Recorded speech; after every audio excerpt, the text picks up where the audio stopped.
O yung mga tuta, mga kababayan ni Digong, pati yung kanyang pamilya, ang pinag-uusapan yung kamatayan na ni Digong. Bakit gayo ganyan? Pinag-uusapan ninyo yung kamatayan ni Digong. Yung mga pamilya ng na-AJK, ang wish po nila, bumaba pa yung buhay ni Digong.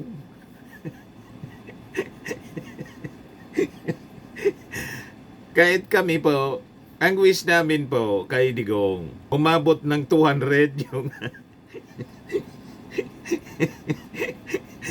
yung edad ni Digong, sana umabot pa ng 200 po. Yan ang hindi natin maintindihan eh. Mga kababayan, pag-usapan natin. Kasi ito yung bukang bibig ni Sara Duterte, ni Bato de la Rosa, ni Robin Padilla. Yan ang hindi namin maintindihan. Bakit? At si Hanilet, kung bakit yung kamatayan ni Digong, ang topic ninyo, nakalata tuloy kami na talagang yung kamatayan ni Digong, ginagamit ninyo sa propaganda para lang makauwi dito sa Pilipinas at dito mamatay si Digong. Bakit ninyo iniisip na mamamatay na si Digong? Nagabili na kasi. Sabi ni Sara, nagabili na sa kanya. Doon na kami sa mga habili ni dating Pangulong Digong.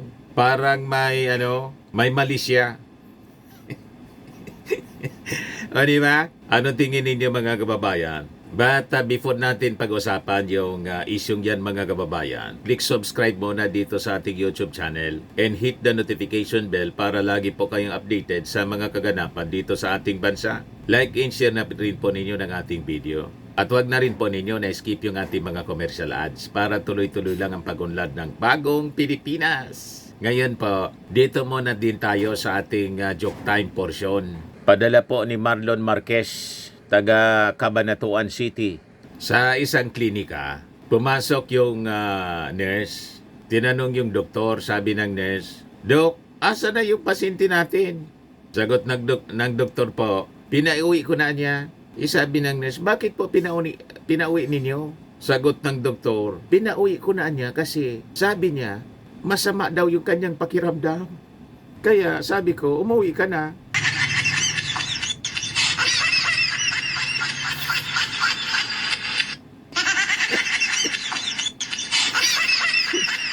Di ba po?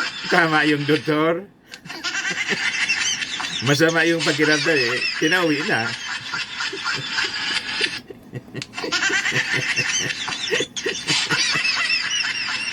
Nakakalimutan siguro ng doktor na doktor siya.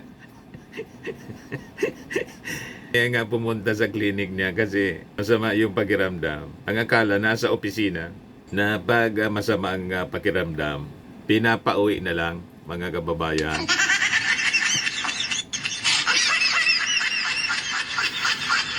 Anyway, joke man lang po. Matik na, 200 pesos. Padala mo na lang yung GCash number mo. At kasali ka na rin sa ating monthly draw, 5,000 pesos yung cash prize. Pag hindi na bunot, qualified ka pa rin sa grand draw natin, 10,000 pesos na. Ayos? O yung mga gusto na sumali sa ating joke time, mga ganun lang po. 2 to 3 liners lang po. Maiksi lang dapat yung joke. Saka dapat nakakatawa. Hindi bastos at hindi nakakadiri. Ayos pa? So bueno, balik tayo dito sa ating pinag-usapan. Kasi nagtataka tayo kung bakit bukang bibig yung kamatayan ni Digong. Wini-wish na ninyo ba na mamatay na si Digong? O talagang parte ito ng kanilang propaganda mga kababayan? Para yung kanilang request na pauwiin si Digong, pagbigyan. Wala man yan pong itong mga reklamo po ninyo, wala siyang bearing, walang weight. Kahit ano pa po yung sabihin ninyo, unang-una, yung health ng dating Pangulo closely monitored ng mga doktor, magagaling na doktor doon sa Dahig. Malinaw na ginagamit lang po nila sa propaganda. Ayan si Bato. Pangulong Duterte ay butot balat na daw, masyadong mahina na, at nagbigay na daw ng pasabi na kung mamatay man siya doon, doon na lang siya magpakriming sa doon na magpakriming sa Dahig. It's a very sad information. Sana, kung mamamatay man siya, dito na siya mamatay sa Pilipinas, hindi ko sa ibang bansa. Para naman, dati Pangulo ng Pilipinas yun. So while pending yung case sa ICC, gusto niyo mapauwi siya? Yes. Yung mga Hindi naman dismissal lang case yung hinihingi natin. Immediate repatriation of former President Duterte to the Philippines.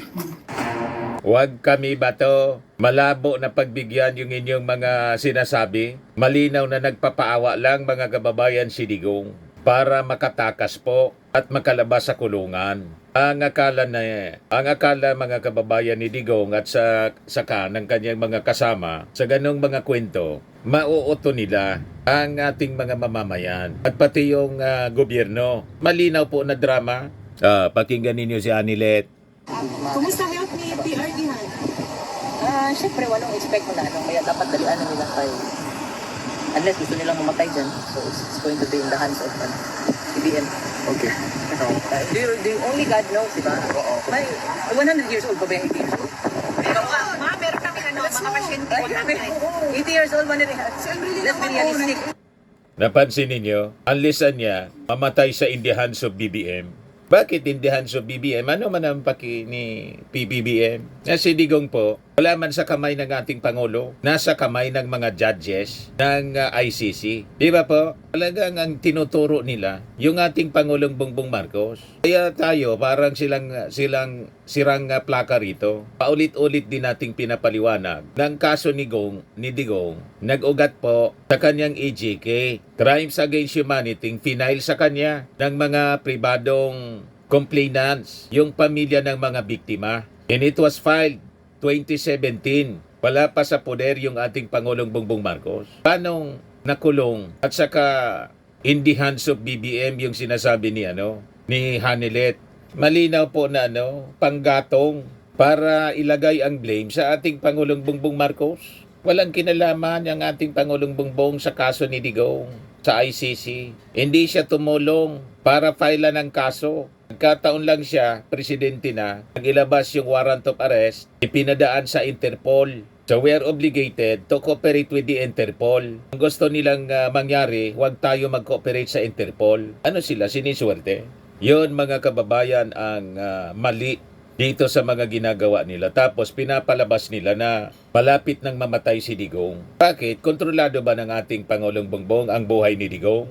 Kung kailan siya mamamatay? Walang kinalaman mga kababayan sa kanyang buhay at kamatayan. Ang ating Pangulong Bongbong Marcos.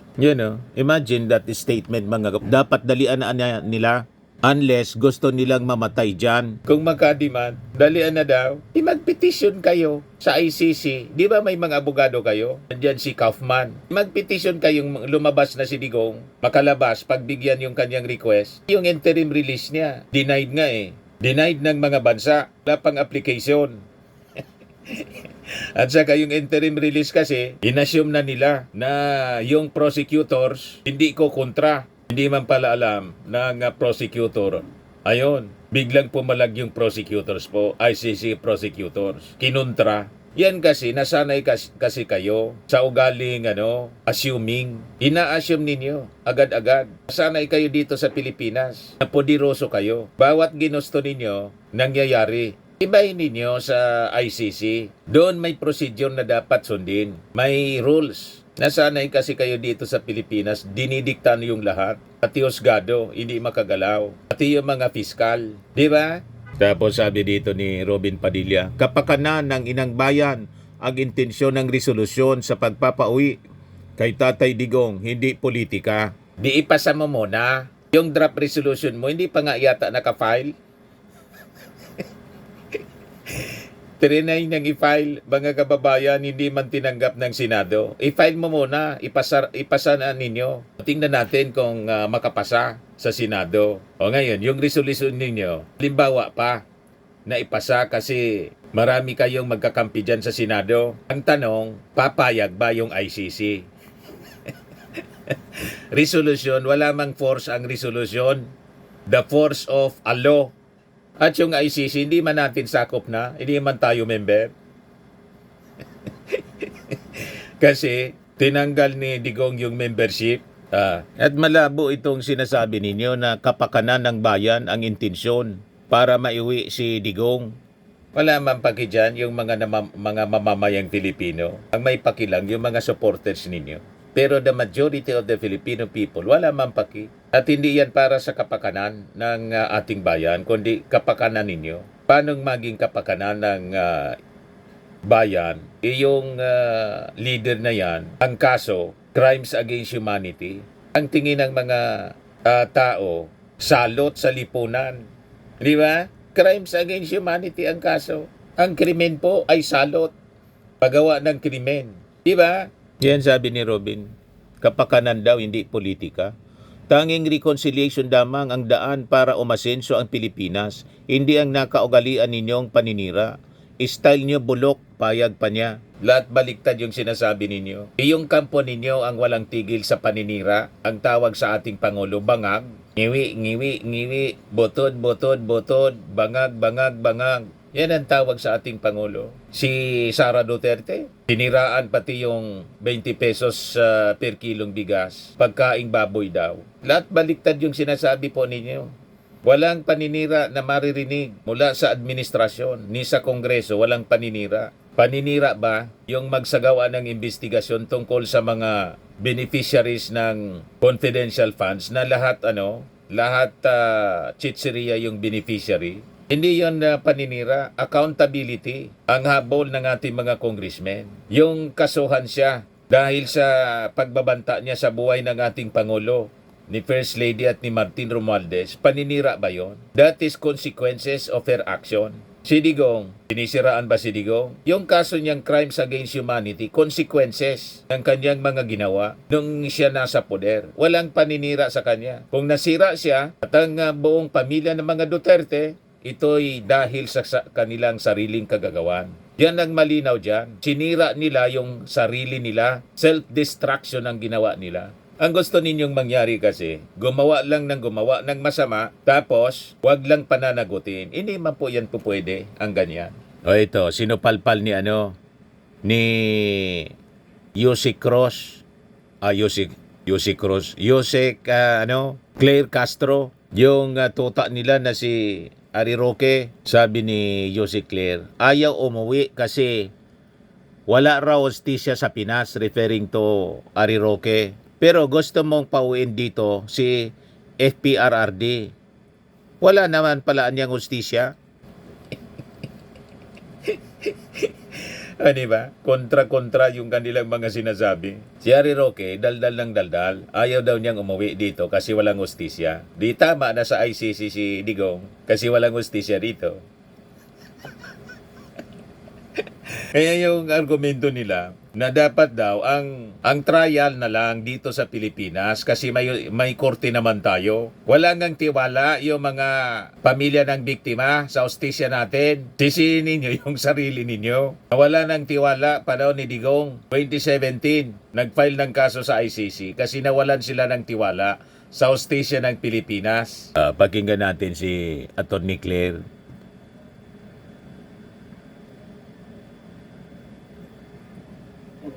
Si Atty. Harry Roque ayaw umuwi sa Pilipinas kasi wala daw hustisya dito. Di ba? Dami niya, ah. Pero gusto niya pa uwi si dating Pangulong Duterte dito kasi dito daw dapat bigyan ng hustisya. Di ba yun? Siya ayaw umuwi kasi wala siyang hustisya. Pero si dating Pangulong Duterte dapat daw umuwi dito para mabigyan ng hustisya. Di ba? Siya niya ayaw umuwi kasi walang hustisya dito sa Pilipinas. Pero si Digong, gusto niyang pauwiin dito. Bakit pauwiin dito si Digong? Sabi niya, walang hustisya sa Pinas. O diba, mga kababayan? Basag na basag yung mga argumento ni Atty. Harry Roque. Nawala na kasi sa katinuan itong mga DDS po. O ngayon, ito yung sinasabi natin. Bukang bibig ng mga supporters ni Digong. Ang sabi, huling habilin, may huling habilin na si Digong. Meaning, malapit nang mamatay. Naguling habilin na po. So, nagiging bukang bibig nila yung kamatayan ni Digong. Pero yung mga pamilya ng biktima ng crimes against humanity, gusto humaba pa ang buhay ni Digong. Kita ninyo, baliktad. Pinag-uusapan na nga yung pag-cremate. Yun daw ang last wish ni Digong. Pag namatay siya, i-cremate na lang. Wag nang iuwi. Abo na lang kung in case doon na i-cremate sa The Hague. Imagine that. Yun ang pinag-uusapan nila. Pero ang wish ng mga biktima ng EJK, humaba pa nawa ang buhay ni Digong. Yan o.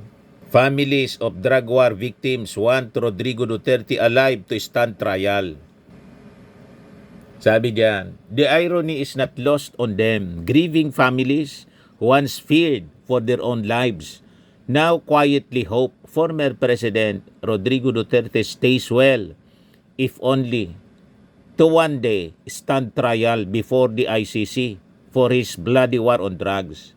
Cristina Conti, Assistant to Counsel of the International Criminal Court, said that the families of victims in Duterte's drug war are also paying attention to his condition. Well, we're concerned as well because we would want him alive for the trial.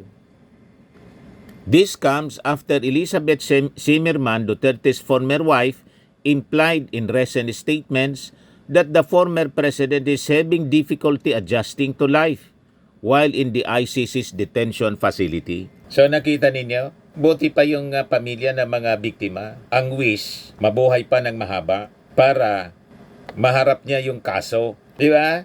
Parang ang gusto ninyo, tumakas na yung kaluluwa ni Digong para tapos na yung kanyang paghihirap doon sa ICC.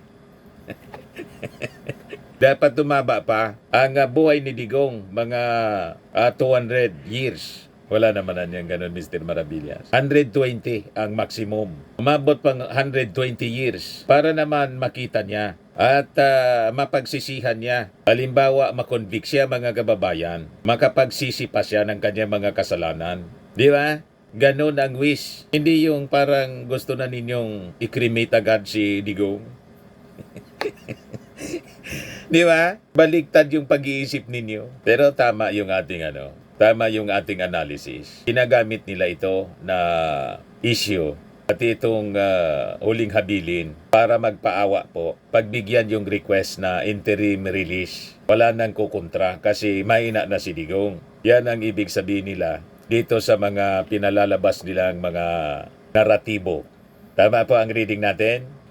Sa mga naghanap ng malinis and spacious fitness gym, pumunta lang po kayo sa aming Colossal Fitness Gym. We also offer Grab Car Rental with our brand new 2023 model ng Toyota Innova. We also accept booking for those who are planning to travel via PAL, Cebu Pacific, and other airline companies, local and international, and bills payment for Meralco Bills, PLDT, Aleco Bills, etc. Ang Colossal Fitness Gym is located at 3rd floor Security Bank Building, Lanco Business Park, Legazpi City, Albay. For inquiries, look for Chilon Maravillas. Contact number 0966-802-0949. Yan yung aming Innova. Lagi na pong matao sa amin.